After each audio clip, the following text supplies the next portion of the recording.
தமிழக வெற்றிக் கழகத்தின் 2ஆம் ஆண்டு துவக்க விழா பிப்ரவரி 2ஆம் தேதி அன்று நடைபெற்றது.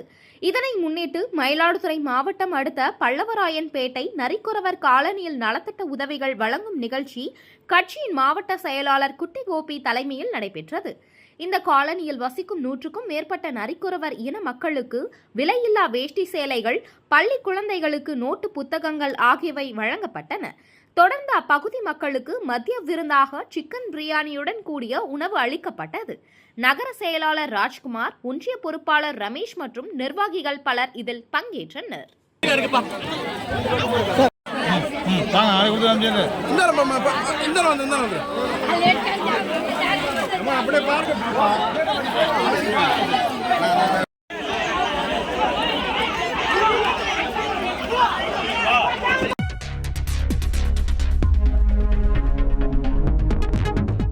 செய்திகளை உடனுக்குடன் தெரிந்து கொள்ள வேதா நியூஸ் டைம் சேனலை சப்ஸ்கிரைப் பண்ணுங்க.